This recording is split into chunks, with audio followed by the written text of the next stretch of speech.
le couple anxieux et évitant. Le couple d'un dépendant affectif qui est en mode anxieux avec un qui est en mode évitant. Toi, anxieux, tu es sur le dos du partenaire, tu es anxieuse, tu as besoin d'être rassuré.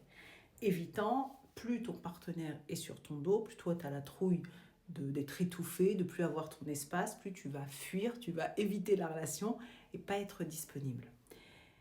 Et ça crée un cercle vicieux merdique qui peut finir en séparation.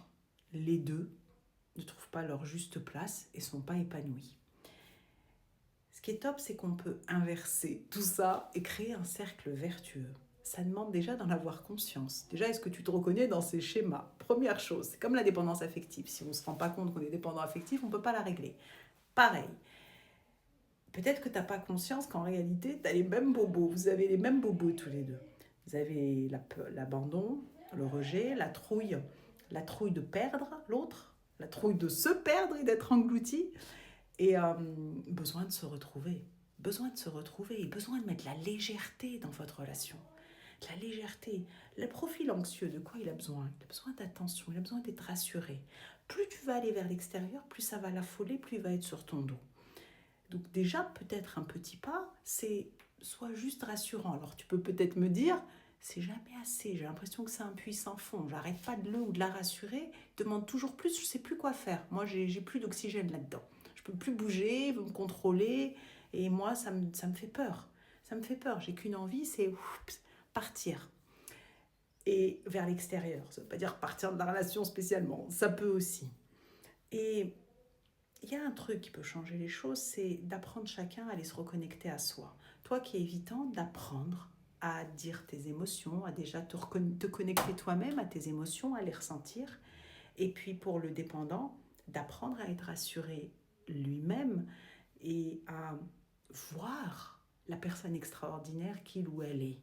À aller apprendre à s'aimer pour pas demander à l'autre en fait, mais montre-moi que tu m'aimes parce que moi je m'aime pas. Et tout ça, c'est un apprentissage et c'est pas conscient. C'est pas conscient. Donc c'est ce qu'on voit ensemble dans différents process.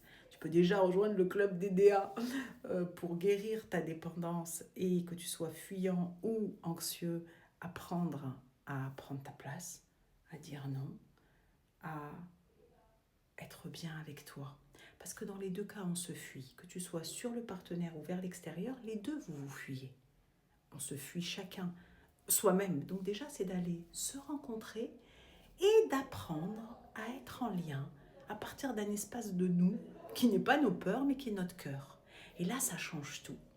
Et c'est ce qu'on voit ensemble avec cette méthode que je te partage, la méthode de l'espoir retrouvé, où dedans, j'ai mélangé plein d'approches et j'ai mis en place évidemment tout ce que j'ai appris en thérapie de couple Imago, avec cette approche qui est extraordinaire, et puis avec ma casquette d'hypnothérapeute, de praticienne en EFT, de femme médecine, de moi-même étant sortie de tout ça, ayant appris à m'aimer, et je continue encore et encore, moi-même ayant joué des couples évidemment anxieux évitants. Moi j'avais plus le rôle de l'anxieux, mais on peut changer en fonction des couples, on peut avoir le rôle de l'évitant, on a le même bobo, ça va dépendre des danses, tu sais, des pas qu'on joue ensemble, qu'on danse ensemble, cette danse de la vie, cette danse de la relation. On va apprendre à relationner autrement. Et c'est tout un parcours. Ça ne va pas se faire comme ça. Et il y a une partie qui est en immersion, des parties qui sont en visio. Et il y a en même temps tout le club qui est là pour t'aider, pour te supporter, pour supporter énergétiquement. C'est un espace de transformation et de guérison. C'est tout ça qu'on voit ensemble. Mais déjà, une chose, la question la plus importante là-dedans, c'est est-ce que tu as conscience que tu joues ça? Est-ce que tu as conscience que tu es l'anxieux ou l'évitant? L'anxieux, il en veut toujours assez. L'évitant, il ne se rend pas disponible.